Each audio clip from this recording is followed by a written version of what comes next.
Gamitin ninyo ang puso't isip ninyo. Pakinggan ninyo ang hinaing ng taong bayan. Sapagkat ang apektado dito ay ang taong bayan. Kahit kayo, minsan ang inyong mga sweldo, ang inyong mga ATM ay nakasanla pa. Dahil sa mga kagagawan ng mga politiko nating magnanakaw. Kailan pa kayo makising sa katotohanan? Walang nakasaad sa konstitusyon natin na kampihan ninyo ang mga politikong magnanakaw. Ay nakasaad sa konstitusyon natin ay protektahan ninyo ang ordinaryong Pilipino na siyang magpapasweldo sa inyo. Hanggang kailan kayo maging bigi-bigihan? Hanggang kailan kayo magbulag-bulagan sa nangyayaring panakawan sa ating bansa? Mga anak ninyo, mga asawa ninyo, maapektuhan din. Hindi po kami galit sa mga kapulisan. Ang nais lang po namin magising kayo sa katotohanan. Gamitin ang puso, huwag ang utak. Huwag kayo magpadala sa perang ibabayad sa inyo ng mga magnanakaw na politiko. Wala yung hawakan ninyo ang dignidad at prinsipyo na meron kayo bilang isang Pilipino. Pati na ako sa Forbes. Dito lang kami. Thank you. Thank you po. No violence, peaceful protest lang tayo. Peaceful protest. Thank you. Thank you. Sorry na, kailangan namin mag-protest dito. Thank you. Thank you. Thank you. Mabuhay ulit. Mabuhay. Ingat ko. Walang alis! Walang alis!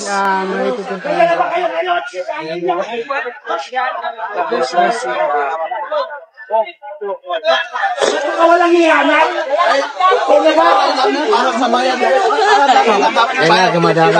Hindi namin hayaan. Sako, dadami pa to.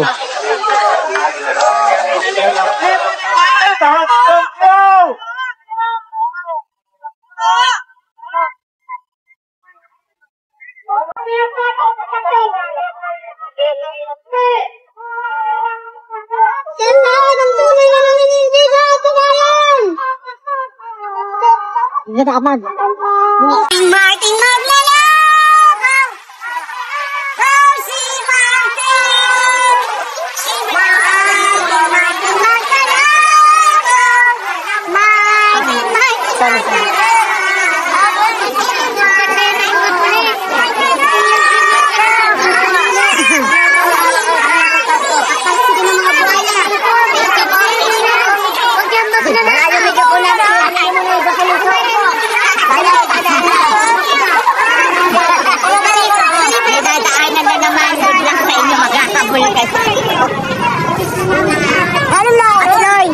sa kanilang mga tungkulin. Ang kaaway natin, 2 tao lang sa loob. Si Martin. Sino yun? Kilala nyo na yun. Martin Romualdez and Saldico. Yan lang. At si Sandro Marcos. Yeah! Sandro Marcos. Meow meow! Pikapon! Pikapon! Walang boses! Pakitang mo ron, Pikapon. Kaya sa mga kapulisan, magising kayo, gamitin ninyo ang puso at isip ninyo. Hindi, yung hipi lang nilang may kahit na.